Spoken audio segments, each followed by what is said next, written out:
Subscribe करें हमारे YouTube channel superfast news को और साथ ही प्रेस करें बेल आइकन ताकि आप हमारी लेटेस्ट वीडियो को देख सकें। नमस्कार, मैं जितेंद्र प्रसाद सुपरफास्ट न्यूज़ में आपका स्वागत करता हूं। दिल्ली में जहां राशन, बिजली, पानी फ्री है, वहां से मजदूरों का एक बहुत बड़ा जन समुदाय पलायन कर रहा है। इसके पीछे क्या कारण है? हमारे साथ भाजपा उत्तर पूर्वी दिल्ली सांसद प्रतिनिधि रामनरेश पराशर जी है। उनसे हम जानने का प्रयास करते हैं कि ऐसी दिल्ली में ये स्थिति क्यों आई है। पराशर जी, आपका स्वागत है।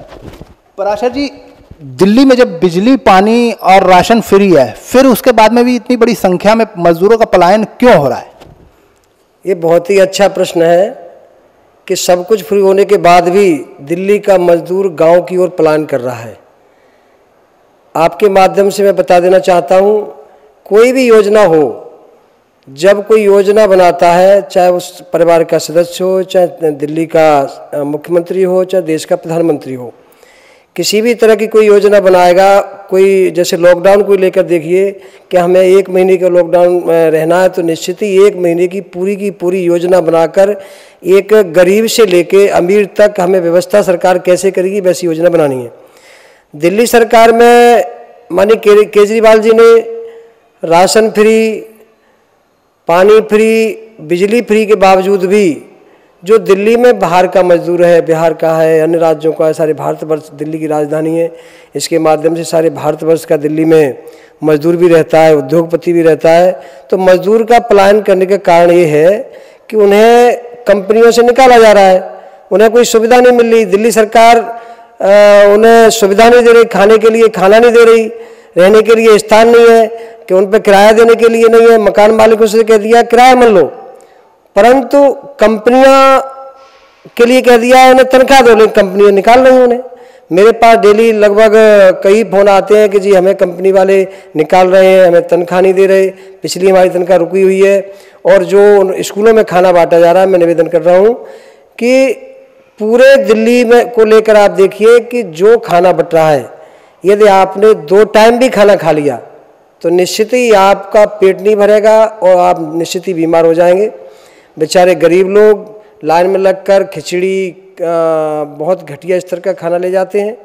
उन्हें राशन की दृष्टि से जिन्हें रियल में मिलना चाहिए, दिल्ली में जिनके पास राशन कार्ड में राशन के माध्यम से फ्री राशन मिल रहा है, और राशन कार्ड उन लोगों का नहीं है जो बाकी में गरीब लोग हैं, जो लेबर तबके के हैं, जो मजदूर हैं। जैसे लाखों मजदूर दिल्ली से पलायन कर रहा है, उनके पास न तो राशन कार्ड है, न दिल्ली का आधार कार्ड बना हुआ है, न उन्होंने अपने ऑनलाइन रजिस्ट्रेशन करने के बाद उन्हें कोई ऐसा कर पाया कि उन्हें राशन मिल सके।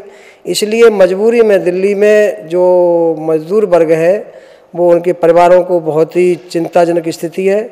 वो किन्हीं कारणों से दिल्ली से पलायन कर रहा है और गांव में जाकर उसे उम्मीद है कि उसे 2 वक्त की रोटी तो मिलेगी घर जाकर, इसलिए दिल्ली से पलायन कर रहा है। अच्छा, लेकिन दिल्ली सरकार तो ये कह रही है कि उन्होंने जिसके पास राशन कार्ड नहीं है, बिना आधार कार्ड के लोगों को भी वो राशन दे रहे हैं। नहीं, ऐसा ये बिल्कुल झूठ बोला जा रहा है। जिसके पास आधार कार्ड से तो राशन मिल ही नहीं रहा।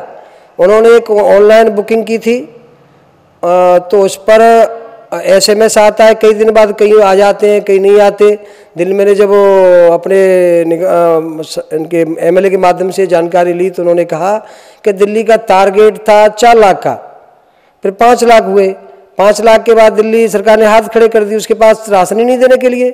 तो आधार कार्ड से कहीं भी, न स्कूलों में, राशन की दुकान पे दिल्ली सरकार कहीं राशन नहीं दे रही। उन्हें केवल उन लोगों को राशन मिल रहा है जिनके पास ऑनलाइन रजिस्ट्रेशन है, वो भी टोकन के द्वारा। वो 1 किलो चावल और 5 किलो गेहूँ। अब 1 किलो चावल, 5 किलो गेहूँ, 4 किलो गेहूँ 1 घंटे लाइन में लग के उसको मिलेंगे, चक्की वाला पीसेगा भी नहीं। वाकई में स्थिति इतनी दयनीय है कि जो लोग मेरे पास आते हैं, ऐसा लगता है कि वाकई में मेरा हृदय भरा आता है। मैं कोशिश करता हूं कहीं न कहीं से उनकी पूर्ति करूं, लेकिन सारी पूर्ति करने में मैं असमर्थ हूं।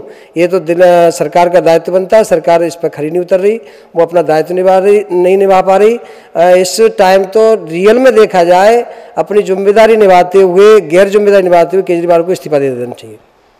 लेकिन जैसे कि अभी मोदी सरकार ने 20 लाख करोड़ का जो पैकेज दिया है, तो क्या उससे सही में देश की स्थिति सुधरेगी क्या?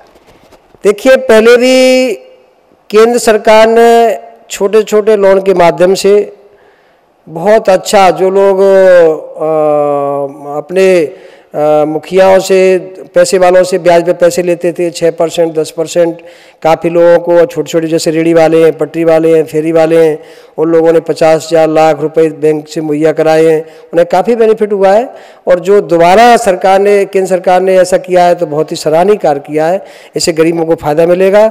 मैं तो अभी टीवी में देख रहा था, लाइन लगी हुई है फार्मों के लिए, और मैं भी कोशिश करूंगा कि लोगों को ज़्यादा से ज़्यादा फ़ायदा हो और बैंक उन्हें लोन दे, और लोन, बैंक की प्रक्रिया पूरी करने के बाद वो अपना व्यापार खोल सकें, जिससे उनके परिवार का पालन हो और दिल्ली में वो रह सकें। अच्छा, बात करें मजदूरों के पलायन की, तो मजदूरों के पलायन पर भी एक राजनीति चल रही है कि जैसे प्रियंका गांधी ने 1000 बसें जो देने की बात कही थी, उसके बाद में यूपी सरकार ने लेने से मना कर दिया।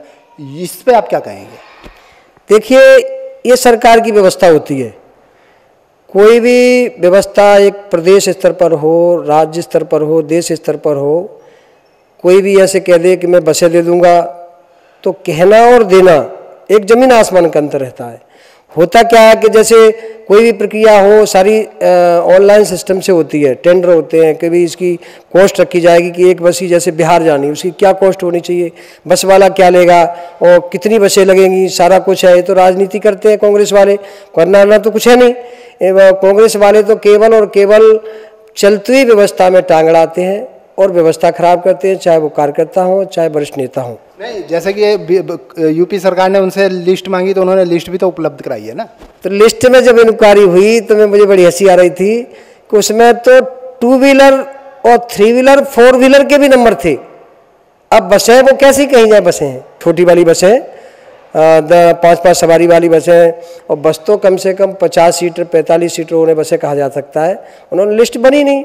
कांग्रेस को केवल और केवल उल्टा काम करना है। उत्तर प्रदेश सरकार पे बहुत अच्छा काम कर रही है, इसमें कोई दो राय नहीं है। देश की हालात को केवल देखा जाए तो उत्तर प्रदेश ये कैसा है, जो अपने उत्तर प्रदेश है, मध्य प्रदेश जब भारतीय जनता पार्टी की सरकार है, जनसंख्या को लेकर और क्षेत्रफल को लेकर सबसे अच्छा काम वहाँ उन राज्यों में चल रहा है। अच्छा, बात करें मजदूरों के ऊपर ही, तो अगर ये मजदूर यहाँ से आज चले जाएंगे तो कल काम करने के लिए कहाँ से आदमी आएंगे, फिर काम कैसे होगा? आपने बहुत अच्छा प्रश्न किया।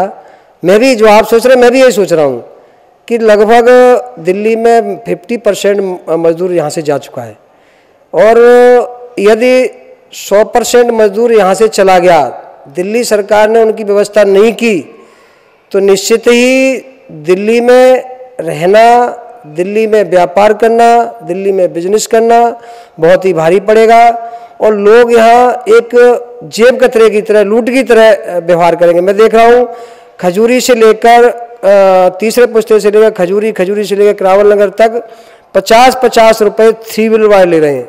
ये क्यों ले रहे हैं कि अभी वो चालू नहीं, पुलिस के माध्यम से हफ्ता से वो चल रहे हैं, कोई इनकी सेटिंग से चल रहे हैं, तो इसलिए किराया ज़्यादा ले रहे हैं। निश्चित ही दिल्ली में बहुत महामारी फैलने वाली है, और ज़्यादा पैसे लेने के कारण यहाँ पर जो ट्रांसपोर्ट है वो भी फेल हो जाएगी। दिल्ली सरकार कोई काम नहीं कर रही, बहुत ही भयानक रूप दिल्ली का हो जाएगा। लेकिन अब लॉकडाउन में भी तो ढील दी गई है, इस ढील के लिए क्या कहेंगे आप?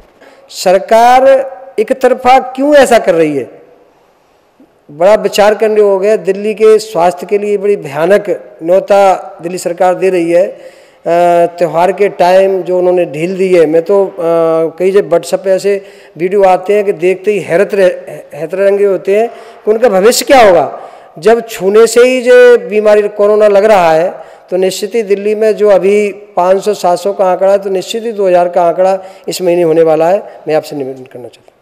तो आगे आपको क्या लगता है कि जैसे चल रहा है, केजरीवाल सरकार ने अगर ढील दी और आगे और ज़्यादा स्थिति खराब होगी, तो ये कितना तक जा पाएगा? देखिए, दिल्ली सरकार जो काम कर रही है, यदि ऐसी ही करती रही तो निश्चित ही दिल्ली की बड़ी भयानक स्थिति होगी। लोग अभी तो मजदूर वर्ग दिल्ली से भाग रहा है, तो निश्चित ही यहाँ दिल्ली से वो वर्ग भी भागने को मजबूर होगा, जो यहाँ पर जिनके घर हैं, व्यापार है, बड़े बड़े बिजनेस हैं, वो भी गांव की ओर पलायन करना शुरू हो जाएगा। ऐसी दिल्ली की हालत हो जाएगी। कोरोना काल में आप लोगों को क्या संदेश देना चाहेंगे? देखिए, कोरोना काल में तो मैं यही निवेदन करता हूँ सभी व्यक्तियों से। देखिए, कहावत है, जान है तो जहान है। अपनी जान सुरक्षित है, अपना स्वास्थ्य सही है, अपने परिवार का स्वास्थ्य सही है, अपने पड़ोसी का स्वास्थ्य सही है, तभी हम विकास कर सकते हैं, तभी हम व्यापार कर सकते हैं, तभी हमारा समाज सुरक्षित रह सकता है, तभी हमारा देश सुरक्षित रह सकता है। तो निश्चित ही इन वर्तमान हालातों को देखकर घर में रहें, सुरक्षित रहें, खुद सुरक्षित रहें, देश को सुरक्षित रखें।